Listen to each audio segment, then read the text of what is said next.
दोस्तों नमस्कार, आप देख रहे हैं सोशल न्यूज। मैं आपके साथ मोहम्मद अकरम। राहुल गांधी ने ये बात कही है विदेश की धरती पे कि मैं मरने से नहीं डरता।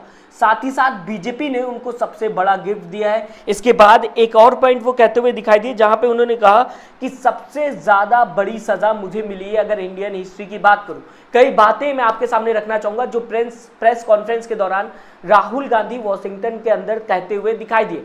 वॉशिंगटन डीसी की मैं बात करूंगा, जो कि आपने काफी पिक्चरों में भी सुना होगा। हॉलीवुड पिक्चर अगर आप देखते होंगे तो ये नाम आपको अक्सर सुनाई देता होगा। वहां पे राहुल गांधी आज मौजूद है। राहुल गांधी उस धरती पर क्या कहते हुए नजर आए, एक एक करके आपके सामने रखूंगा। अनएम्प्लॉयमेंट पे बात की, मीडिया किस तरीके से काम करी इस पे भी बात की, चाइना को लेकर बात की, इक्वालिटी को लेकर बात की, कई मुद्दे कवर किए। लेकिन इस बीच राहुल गांधी ने जो सबसे बड़ी चीज कही वो ये थी कि मुझे जो धमकियां मिलती है उसके वजह से मैं अपना काम नहीं रोक सकता। आपके सामने वीडियो रखना चाहूंगा। I've grown up with a sort of narrative about my country, Gandhian narrative of what the country is, what it should look like, what is important.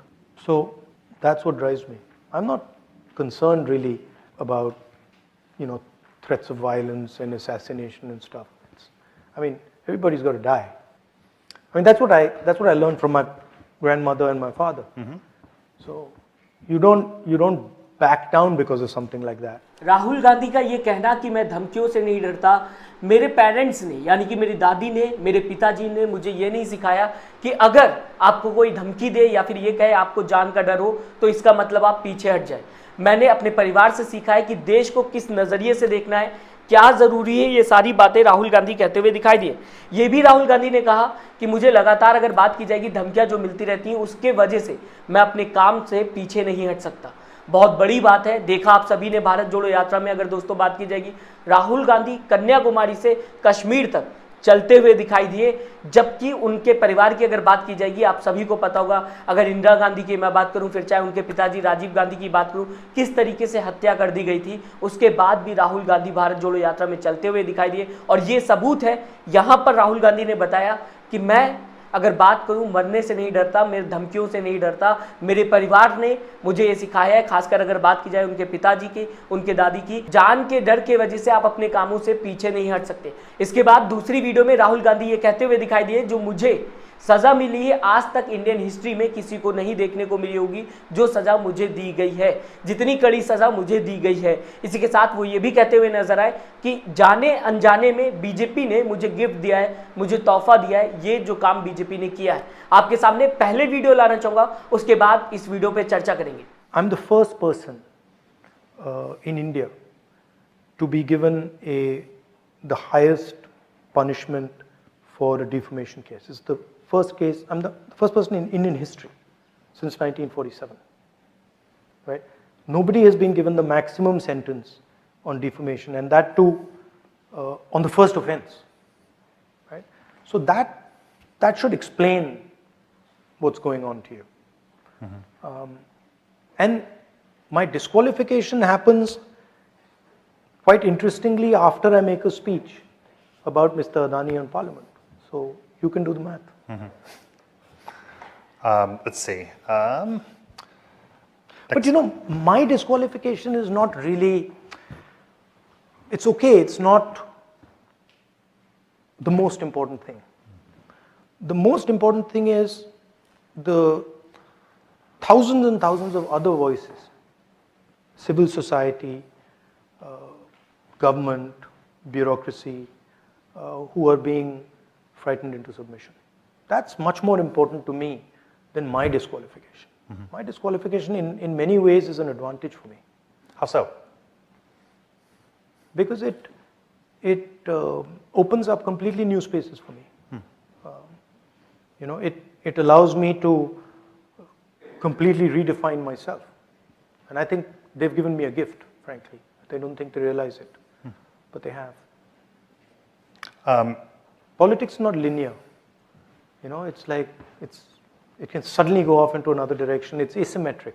तो दोस्तों आपने सुना राहुल गांधी क्या कहते हुए दिखाई दे रहे हैं। इस वीडियो की अगर बात की जाए तो राहुल गांधी ये कहते हुए नजर आ रहे हैं कि मुझे बहुत बड़ी सजा मिली 1947 से, जब से देश आजाद हुआ तब से किसी को डिफेमेशन केस में सबसे अधिक सजा नहीं दी गई है, मुझे दी गई है।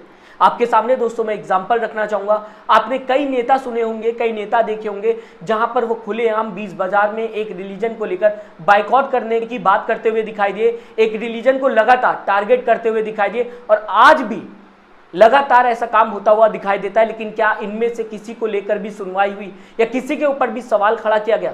मैं उनका नाम नहीं लेना चाहूंगा, मैं इस खबर पे नहीं जाना चाहूंगा, क्योंकि आज बात राहुल गांधी पे हो रही है, मैं उन पे बात नहीं करना चाहता।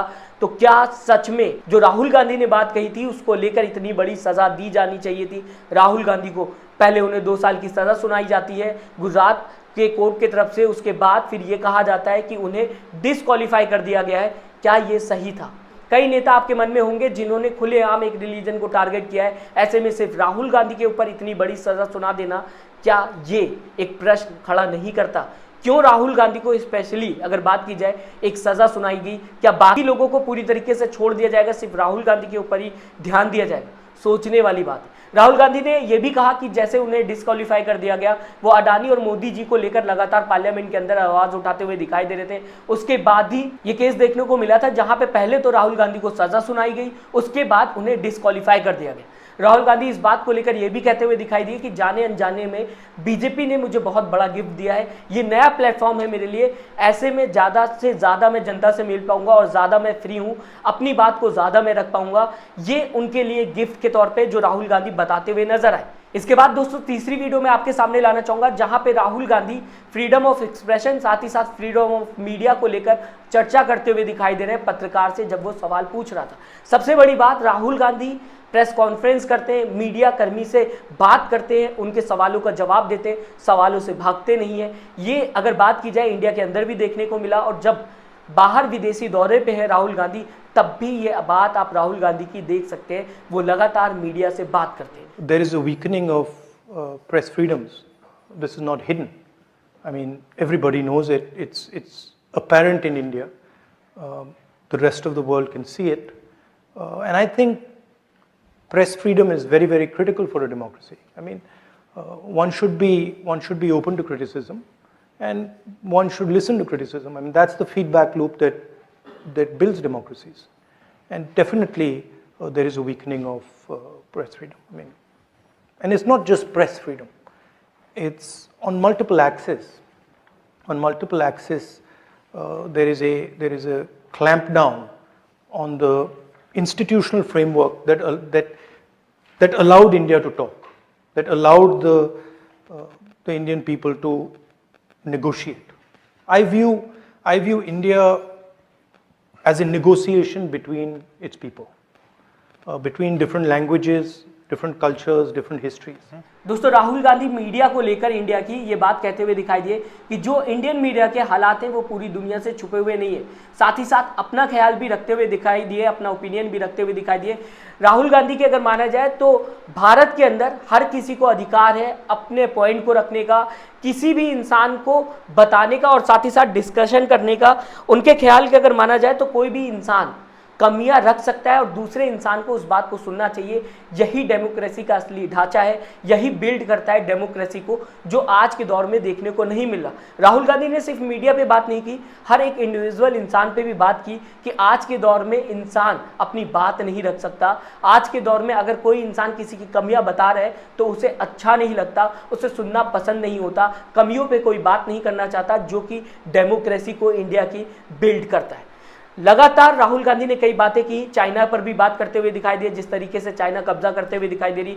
इससे पहले में दोस्तों मैंने एक खबर में आपको बताया था कि टेलीग्राफ की अगर माना जाएगा तो चाइना इंडिया से कई किलोमीटर की जमीन मांग रहा है। ये खबर टेलीग्राफ ने पोस्ट की थी, लेकिन उस पर चर्चा देखने को नहीं मिली।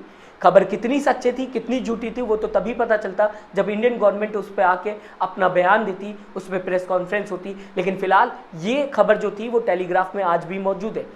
आप हमें कमेंट करके दोस्तों जरूर बताइएगा आप किस तरीके से राहुल गांधी की प्रेस कॉन्फ्रेंस को देखते हैं, उनकी हिम्मत को देखते हैं, जब राहुल गांधी ये कहते हैं कि मुझे धमकियों से डर नहीं लगता, अगर मैं अपनी बात करूं तो मैं अपना काम करता रहूंगा, चाहे फिर जितनी भी धमकियां मिल जाए, चाहे जितनी भी जान से मारने की बात कही जाए, मैं इसके वजह से अपने काम को रोक नहीं सकता। और साथ ही साथ बीजेपी ने जो उन्हें गिफ्ट दिया है, या फिर ये कहा जाए सबसे बड़ी सजा राहुल गांधी को मिली है, उसे आप किस तरीके से देखते हैं? अपनी विचारधारा हम तक जरूर पहुंचाइएगा, हमें बताइएगा आपकी राय क्या है इस पूरी खबर को लेकर, राहुल गांधी को लेकर, कांग्रेस को लेकर। 2024 में आप किस तरीके से चुनाव को देखते हैं? साथ ही साथ लाइक और सब्सक्राइब का बटन जरूर दबाएं, ये पूरी तरीके से निःशुल्क है। अपना ख्याल रखें, हमसे ज्यादा से ज्यादा जुड़े। नमस्कार। चैनल को लाइक, शेयर एंड सब्सक्राइब करें और बेल आइकन दबाना ना भूलें।